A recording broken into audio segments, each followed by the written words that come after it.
Last 2 বছর ধরে যদি অনেস্টলি বলি, প্রিমিয়ার লিগের আপনার আম্পায়ারিং মান ভালো।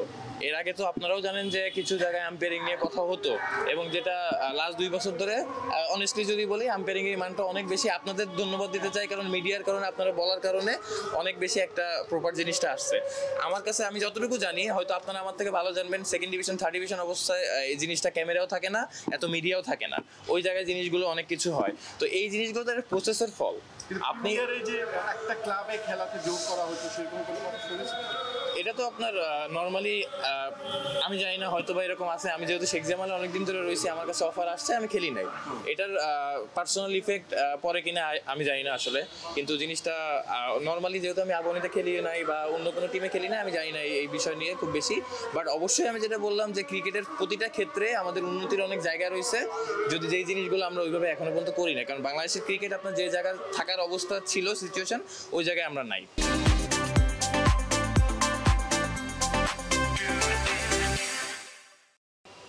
আপনি আবাহনী থেকে প্রায় 8-10 জন ক্রিকেটার, 12 জন ক্রিকেটার ন্যাশনাল টিমে সুযোগ পেতেন। এরকম আমরা দেখেছি আবাহনী খেলবে বলে প্লেয়ার ছেড়ে দেওয়া হয়েছে, এরকম তো হয়েছিল না। এটা হতে পারে, বাট আবাহনীতে যারা খেলেছে আমার কাছে মনে হয় যে ওয়েল এস্টাবলিশ প্লেয়াররাই খেলেছে, কারণ যারা ন্যাশনাল টিমে খেলতেছে ওই অনুযায়ী তারা মানে তাদের ওইখানে নিয়ে কোনো কোশ্চেন মার্ক নাই। বাট অবশ্যই কিছু জিনিস হয়তো থাকতে পারে, যে জিনিসগুলো হচ্ছে ইভেনচুয়ালি প্রিমিয়ার লিগেও আপনার অনেক ফ্যাক্টর থাকে, যে মাঠের ফ্যাক্টর, কোন গ্রাউন্ডে খেলা হইতেছে, এই জিনিসগুলো তো সুবিধা, যদি কারো এরকম পাওয়ার থাকে সুবিধা নিতেই পারে। এটা আসলে মানে ওইভাবে বলার কিছু নাই। আপনি এর আগে একবার সিলেকশন নিয়ে কথা বলেছিলেন যে আপনার বেলায় জাকের আলী অনেকের বিষয় যে না ঘটে ওর সাথে, আপনার সাথে যেটা ঘটেছে, মানে তখন আসলে বলার মতো পরিবেশ ছিল না। সিলেকশনরা আমরা অনেক শুনেছি যে বোর্ড সভা থেকে, বোর্ড সভা তো না, প্রেসিডেন্ট বক্স থেকেও আসতো যে ওকে দলে নিয়ে নাও, ওকে থেকে বাদ দিয়ে দাও। এটা তো আমাদের কালচার তো এরকম স্ট্রং না, যার কারণে আপনার একটা প্লেয়ার কোন জায়গায় ব্যাটিং করতেছে, কোন সিচুয়েশনে ব্যাটিং করতেছে। অবশ্যই আমি খারাপ খেলে অনেকবার বাদ পড়ছি, ভালো খেলেও বাদ পড়ছি, ওডিআইতে ভালো খেলেও বাদ পড়ছি, এইগুলো নিয়ে আমার কোশ্চেন নাই। এটা হয়তো বা টিমের ডিসিশন মেকিং, অনেক কিছুর কারণে অনেক কিছু আসতে পারে। বাট ইভেনচুয়ালি আমাদের কালচার তো এইভাবে আমরা ফলো করি যে আজকে প্রেস বক্সে এটা নিয়ে কথা হচ্ছে, এই প্লেয়ার নিয়ে কথা বলতেছে, পার্টিকুলার আপনি একটা প্লেয়ার, আমাদের হয়তো অ্যাবিলিটি কম থাকতে পারে, বাট আমরা কিন্তু 100% চেষ্টা করি মাঠে। কোনো সময় হয়, কোনো সময় হয় না, এটা স্বাভাবিক। তো আজকে হলো না, আমি আজকে একটা ক্যাচ মিস করলাম, তার মানে আমার নিয়ে কথা হচ্ছে, ওইখান থেকে অনেকে বাদ পড়ে যাওয়ার একটা সম্ভাবনা থাকে। এই জিনিসটা আমিও শুনছি। আপনি আপনাদের ক্যাপ্টেন্সি করেছেন, মানে আপনি ক্যাপ্টেন থাকা অবস্থায় কোনো প্রেশারের মধ্যে পড়েছেন যে প্লেয়ারকে নিয়ে খেলাতে হবে, প্লেয়ারকে দলে রাখতে হবে, প্লেয়ারকে নিতে হবে, এরকম সমস্যা না না হয়েছেন কি? না, এরকম কোনো কিছু হয় না।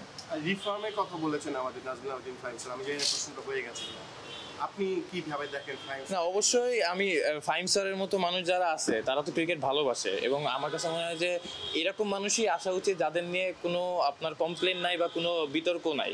তো অবশ্যই আমার কাছে মনে হয় যে এরকম ভালো মানুষরা আসবে। ইভেনচুয়ালি আমি যেটা বলছি, এখন বোর্ডেও অনেক ভালো মানুষ আছে যারা হয়তো তাদের কাজ করার সুযোগ পায় নাই, বা ওই সুযোগটা মানে এত মানুষের ভিড়ে হয়তো ওই 4-5 জন মানুষের ভালো কাজের কোনো ভ্যালু গড়ে ওঠে নাই। বাট অবশ্যই তারাও হয়তো এরকম সুযোগ পেলে ভালো কাজ করবে। এবং যেটা আমি খুব ভালো করে বলতে চাই যে ক্রিকেটের এই জিনিসটা যাতে আমরা স্পোর্টস বলেন বা ক্রিকেট বলেন, আমরা যাতে বিজনেস হিসাবে কেউ না আসি, কোনো সংগঠক এইভাবে না আসি যে এটা আমাদের বিজনেস করার অনেক সেক্টর আছে।